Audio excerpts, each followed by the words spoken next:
Well, howdy there, folks. It's the Major here, and I'm looking over an article of a recent ruling by a federal judge against DOGE, as we're finding out more and more of what they were actually up to as these lawsuits make their way through the courts. It was District Judge Colleen McMahon in the Southern District of New York had just issued a ruling finding that the operation blatantly used race, gender, and other protected characteristics to carry out the largest mass termination of federal grants in the history of the National Endowment of the Humanities. Over 1,400 grants representing more than $100 million in congressionally appropriated funds was wiped out.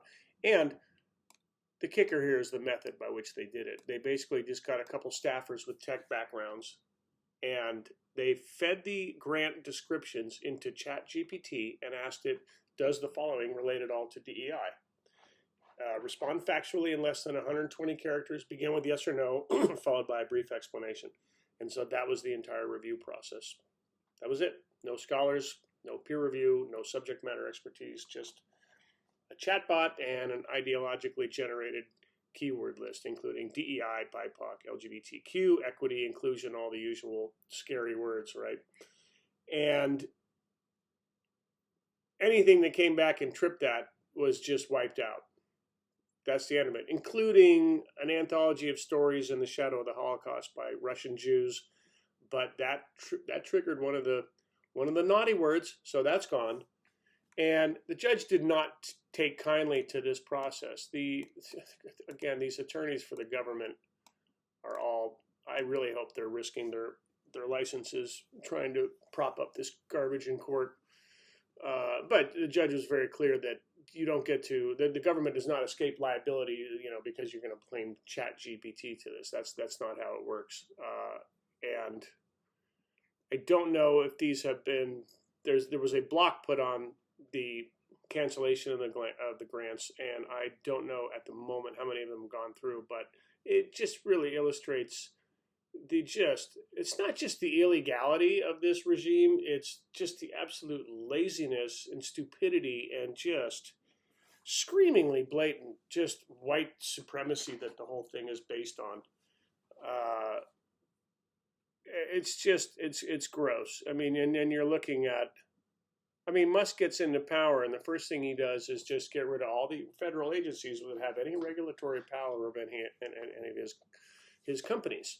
Right? That was the first thing, because they really, at heart, just want corporate billionaire oligarch interests to be absolutely able to run amok without any interference from government, which, in its proper function, functions as a bit of a referee between corporate interests and the rest of us, right? To keep the playing field somewhat level and somewhat fair, maybe.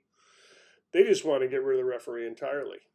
And the first thing he did, he got rid of the regulatory power over his companies, and then he destroyed food for starving kids and medicine, got rid of the USAID. It's apparently over 600,000 or 700,000 people have already perished from this, or have died because of that action already. Nice work, Elon. Getting rid of all these layoffs at the Institute of Health.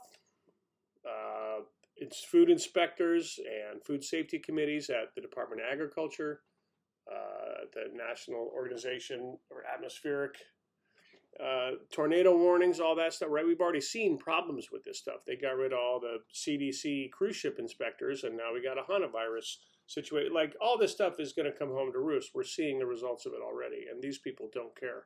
They don't care. They don't care at all. They are literally trying to kill us. They know people are going to die. Millions are going to die because of this regime, because of these actions they're taking. And they don't care. They do not care. That's who they are. So I'll have more to say about this, but that's it for today. Just this, ChatGPT, DEI. That's how we're making decisions around here, apparently. The level of expertise that these people are bringing to the table. Pretty great. Anyway, that's life under the Trump regime, part 2, where the worst day is always tomorrow.